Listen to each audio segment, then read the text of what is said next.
যোৱা কেই সপ্তাহ ধৰি ভাৰতবৰ্ষত ক্ৰমে কৰোনা ভাইৰাছত আক্ৰান্ত হোৱা লোকৰ সংখ্যা বৃদ্ধি হ'বলৈ ধৰিছে আৰু যোৱা দুদিন ধৰি ভাৰতবৰ্ষৰ দিল্লীত ৰাজধানী দিল্লীত নিজামুদ্দিন দৰগাত কৰোনা ভাইৰাছত এটাক কৰিছে বুলি ক'লেও ভুল নহ'ব কাৰণ নিজামুদ্দিন দৰগাত তবলিগ জামাত চলিছিল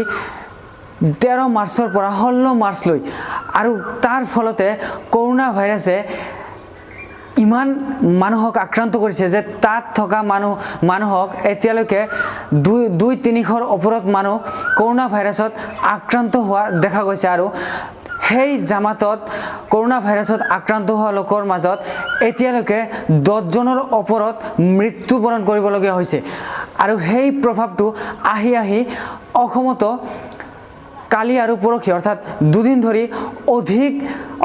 অধিক পৰিমাণে ভয়াবহ ৰূপ ধাৰণ কৰিছে এই ভাইৰাছটো কাৰণ যোৱা 24 ঘণ্টাৰ ভিতৰত 16 জন মানুহ অসমৰ কৰোনা ভাইৰাছত আক্ৰান্ত হোৱা বুলি দেখা গৈছে অসমত এই ভয়াবহ ভাইৰাছটোৰ প্ৰভাৱ পৰাৰ লগে লগে দেখা গৈছে অসমৰ একাংশ ৰাইজ অৰ্থাৎ মুষ্টিমেয় কিছুমান ৰাইজে এই ভাইৰাছটোক আৰু অধিক পৰিমাণে সাম্প্ৰদায়িক বনাবলৈ চেষ্টা কৰিছে অৰ্থাৎ ভাইৰাছটো অসমত প্ৰভাৱ পৰাৰ লগে লগে একাংশ ৰাইজে এইটোক হিন্দু মুছলিম অৰ্থাৎ সাম্প্ৰদায়িক বনাবলৈ চেষ্টা কৰিছে ছ'চিয়েল মিডিয়াত যাব নোৱাৰা অৱস্থা আহি পৰিছে ফেচবুকত যাব নোৱাৰা হৈ গৈছে কিন্তু কিয় অসমৰ একাংশ ৰাইজে ইমান ভয়াবহ ভাইৰাছটোকো সাম্প্ৰদায়িক বনাবলৈ কিয় চেষ্টা কৰিছে এই ভাইৰাছটোৱে কোনো জাতি ধৰ্ম জানে নেকি নাজানে এই ভাইৰাছটো যদি জানে সেইটো হ'ল মানুহ তেওঁ অকল জানে মানুহ তেওঁৰ এটা টাৰ্গেট সেইটো হ'ল মানুহ কিন্তু একাংশ ৰাইজে সাম্প্ৰদায়িক বিশৃংখলতাৰ সৃষ্টি কৰিবলৈ চেষ্টা চলাইছে এই সময়খিনি অসমৰ বাবে এটা দুৰ্যোগৰ সময় অকল অসম নহয় ভাৰতবৰ্ষ নহয় গোটেই বিশ্বৰ বাবে বৰ্তমানৰ সময়খিনি এটা দুৰ্যোগৰ সময় এইটো মানৱতাৰ দুৰ্যোগ বুলি ক'লেও ভুল নহ'ব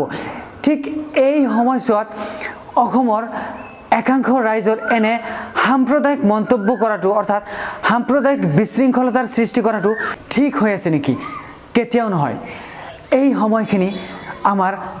মানুহক অৰ্থাৎ দুখীয়া মানুহখিনিক সহায় কৰাৰ সময় এই সময়খিনি আমাৰ অসম চৰকাৰ আমাৰ ভাৰতবৰ্ষৰ চৰকাৰখনক সহায় কৰাৰ সময় এই সময়খিনি আমাক অৰ্থাৎ সকলো মানুহে নিজক গৃহবন্দী কৰি ৰখাৰ সময় অৰ্থাৎ এই ভয়াবহ ভাইৰাছটোৰ পৰা নিজক ৰক্ষা কৰাৰ সময় সেয়েহে মোৰ অসমৰ সেই একাংশ ৰাইজক বিনম্ৰভাৱে অনুৰোধ যে কমচে কম এনেকুৱা বিপদৰ সময়ত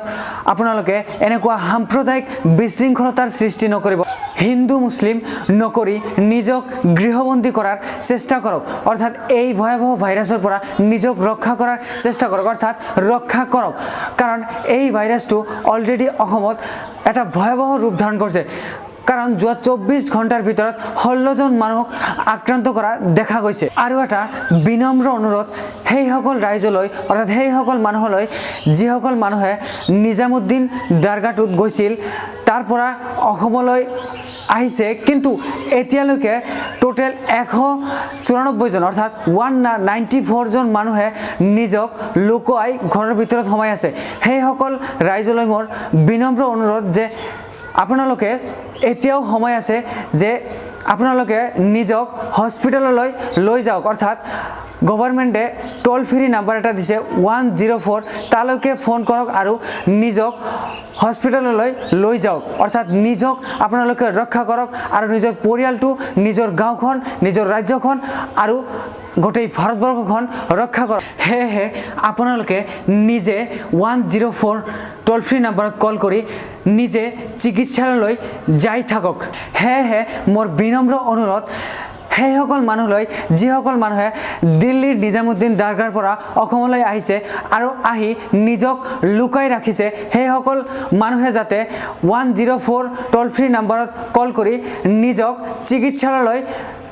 লৈ যায় অৰ্থাৎ নিজে চিকিৎসালয়লৈ যাই থাকে এইটোৱে মোৰ বিনম্ৰভাৱে অনুৰোধ